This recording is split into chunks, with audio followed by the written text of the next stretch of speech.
Hello, hello, hello. Welcome to another Top 10. Now today we're going to do Top 10 NES games. I think we'll just get right into it. I feel like this is NES is the one I've had the least amount of connection to, but of course there's still a lot of games, great games from it that have kind of fluctuated up and down. You know, there's still so much relevance today and so much ones that like get remade or come out on NSO and stuff that I've played. Whenever I finish an NES game, it's a big thing, you know. It's one of the big original ones in a lot of cases. Yeah. I'm just talking rubbish, but anyway. I'm starting off at number 10 with the original Legend of Zelda. Might be a bit crazy putting it at number 10. It's just, honestly, it's fun. It is kind of fun. Playing it without a guide is like, for me. I know that probably, hang on. I'm not happy with something here, hang on. Okay. Maybe saying a guide, saying I use a guide. Well, yeah, I need help sometimes. Yeah, I would say it's probably one of my least favorite Zelda games in the main single-player series of games. That's not really saying much, because I say it with Metroid, but it's the same as Zelda. It's a Zelda game, so it's still very good.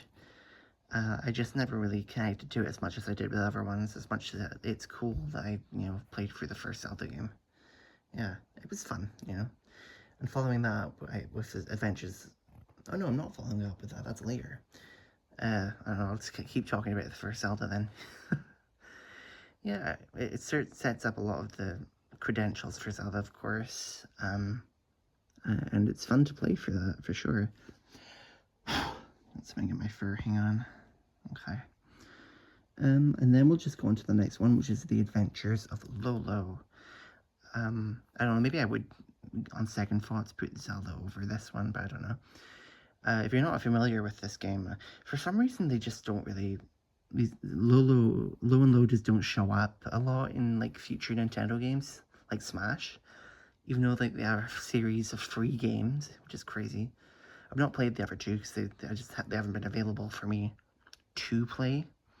But yeah, it's a spin-off of Kirby. It's a puzzle game. Their whole thing in the Kirby games is like you move blocks around, so it's a lot like that. Yeah, it's very fun. I enjoyed playing through that one a lot too. One thing that's popular to critique about that game is that it's got one song for the entire game. I don't know how the other two games hold up compared to that. I would love to play them too one day if they ever remember to put the other two out. Yeah, it's good. And then following that up with number 8, The Mysterious Murasame Castle. It's a big... The whole point of that game is going through different rooms and trying to survive, pretty much. They throw like a million things at you at once. It's kind of like Splatoon Raiders that I'm playing right now. You just kind of have to get through each room fighting things off. It's really fun. It was just addicting to get through that. You know what? Oh my god, I'm just realizing this now. In second thought, at number 10, I would probably swap out Zelda. I don't know, maybe I'm being too harsh on the Zelda one. Maybe I'm trying too hard to be different, but I would probably swap it out with oh, I can't even remember the name now. The fighting robot game that only came out in Japan. Oh my god, what's its name? It's gonna annoy me now. I'll write it in the comments, but that's like a fighting game that I can get my small brain around, because it's a lot worse. The controls are a lot more easy to understand than something like Street Fighter or what have you. Oh, I'll have to put it in the comments what it was. I'll just shout it out now. I was talking about Murasame Castle, yeah. It's another character, like, that's a character you see a lot more in, like, spin-offs and stuff. I can't remember his name. I think it's Takamaru. Yeah, that's it. You see him a lot in things, but you don't see Lolo a lot. It's weird. And he only had one game. At number 7, we have Star Tropics. It's kind of... I'm just going to keep saying the same thing about this game, because it was just about, like, going through it and kind of pushing through how like challenging they used to make these games to lengthen out the game. But it's fun. I remember it's kind of like it's not really it's a bit like Zelda, but not really. It's more like well, maybe it is. I don't know. It's more focused on fighting anyway. Um, it's always reminded me a bit of Golden Sun, the way you have to hop to different places. I kind of played like Star Tropics and that robot game that I can't remember, and what was the other one? And Lolo around the same time, and you know, that was like it was a good time in my life, so maybe that's why I'm remembering it weirdly. But yeah, or not weirdly, but happily. Anyway, we'll move on to number 6 now, which is Wario's Woods. I should have kept my Wario Miiveroo.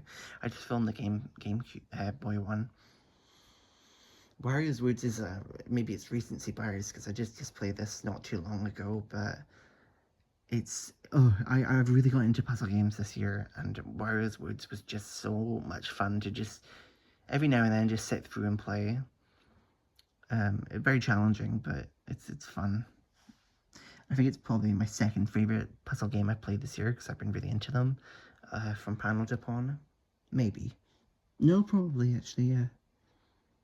It's a lot of fun. Okay, now we're getting into moving on from Zelda 1 to Zelda 2 at number 5. I'm kind of like reading through this, I'm like not agreeing, like why did I think Adventure of Link was hugely better than Zelda 1? I don't think that. I think they're kind of on par, to be honest. There's a lot about Zelda 2 that people don't like, but I never really bothered me that much because I feel like people judge it based on the past. Now we know that Zelda 2 kind of just was like a weird experimental game that never really stuck. You can kind of appreciate it a bit more. I say that a lot about other things as well. Like people didn't like Hey Pikmin and stuff. I know it's a bit weird to jump from that to Hey Pikmin, but it's kind of easier to appreciate that game now that we know that now that we've got Pikmin 4 and Pikmin's kind of back on track as a series.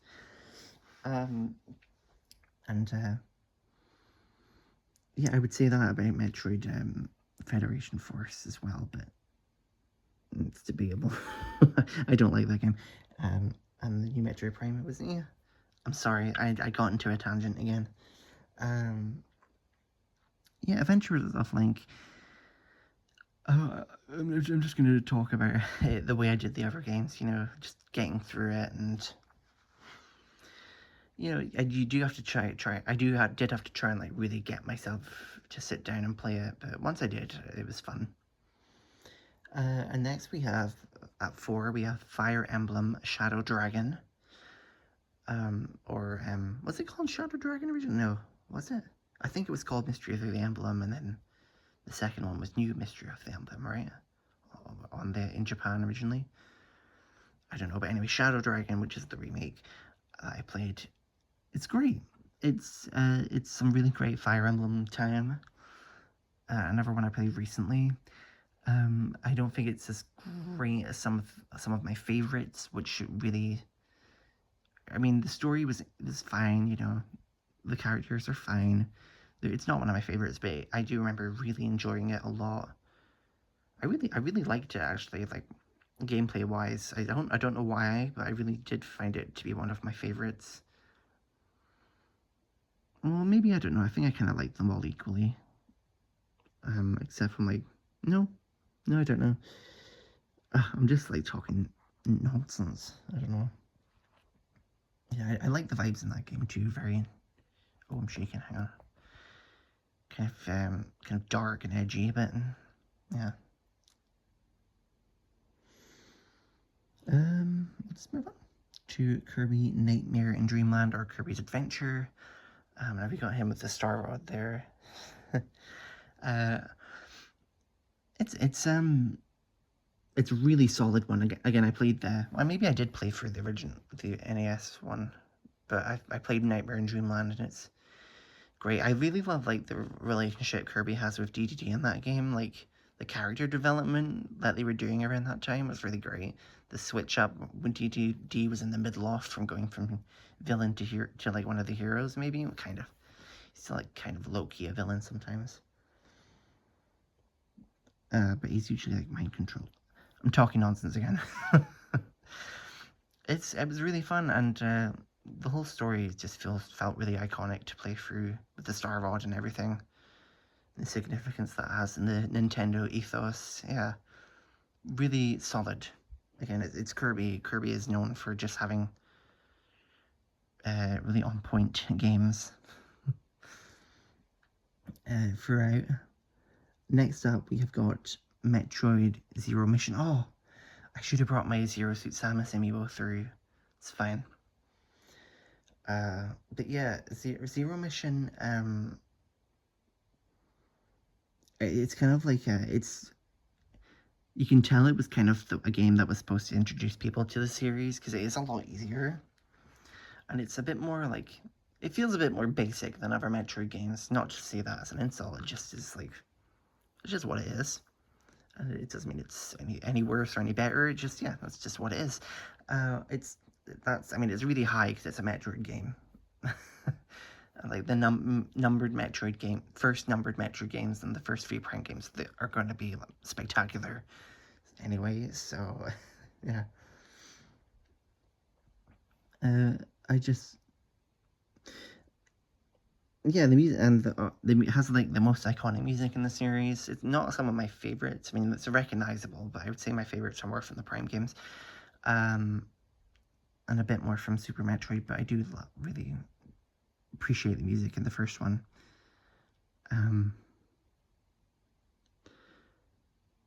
Yeah, I mean, and in Metroid Zero Mission, I do like a lot of the post game stuff. To be honest, I know it's a bit of a, is it controversial? I don't know. Um, I like a lot of the Chozo lore stuff they added, and the Serious Sam stuff was cool. It's a cool little twist they did, and the Neo Ridley battle, yeah. I should have brought my Ridley amiibo out too. It's fine. I've used them in other videos, so whatever. Yeah, Zero Mission. It's a cool game. Very good. And then a few honorable mentions. I know it's crazy that I've not included the first Mario Brothers game. I'm very sorry about that. It's good, you know. It's not my favorite. It's a fine game. Looking on it now, I know there's a lot about it that could still be seen as really great, and yeah, I mean, you know, it is a very good game. It's the first Mario Brothers. Of course, it's going to be something you're going to respect. It didn't really cross my mind to put it on the list. So, and you know, I didn't put Mario Brothers 2 or 3. I'm very sorry. I know they're very good games. I just kind of played through them, and that was that, really. A lot of the music and a lot of the vibes from those games just come up a lot, and I always like seeing it. You know, it's good. They're good. Good. Also, we have Kid Icarus.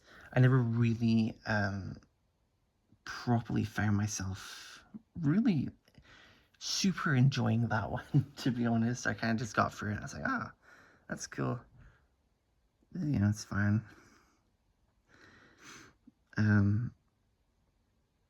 And is there anything else I'm forgetting? Oh, it's also the Rob games. I would love to just like, I know this is a side, not really oh yeah, there's Duck Hunt and Ice Climbers. You know, I got some like enjoyment out of playing them a little bit, but never really played far, never really got my high scores very high. Yeah, it's fine. And anything I'm missing? I was gonna say I'd love to have a original Rob. Not like I'd be able to play with it or anything. It'd just be cool to have. And I think I played a bit of the scientist game that Rob could play with.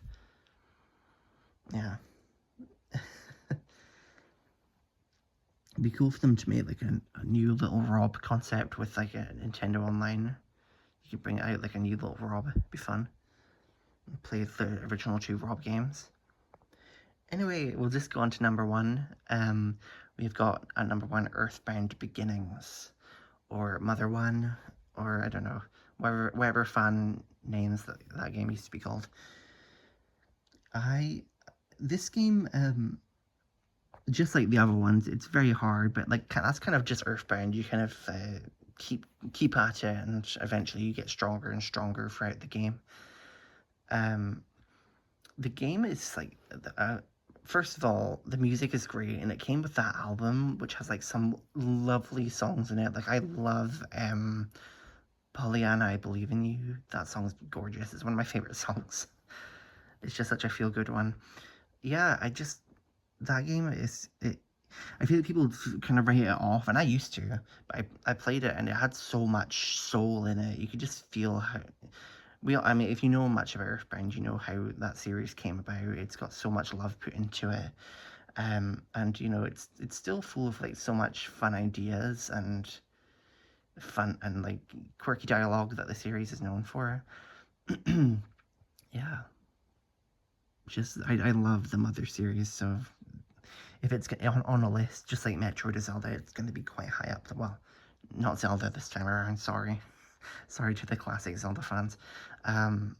It's or Mario again, not on this high on this list, but in other lists they are. Yeah, um, yeah. I love a lot of the locations as well. It still has some highlights of the series and a lot of the places you go. And a lot of the stuff that they do, it's still it holds up. I think really well once you can kind of get through the jank. When you start out, the feeling of it, it's great. It's just a really fun game, full of soul. And yeah, I think we're there now. Um, Thank you so much for watching. I think it's going to be a while till I make another one of these again. Still debating whether I'm going to do like some individual series, like a top 10 Zelda list or Metroid and Kirby, Mario, etc. I still have my DS games list to come, and but there's still some games I want to play through before I do that one. And the GameCube one, I don't know when I'm going to do that because I'm still kind of. It's really hard to decide where I want to put everything on that list. But yeah, we'll see. I'll definitely be back with more at some point. I don't know when. But thank you so much for watching again, and I'll see you when I see you. Bye.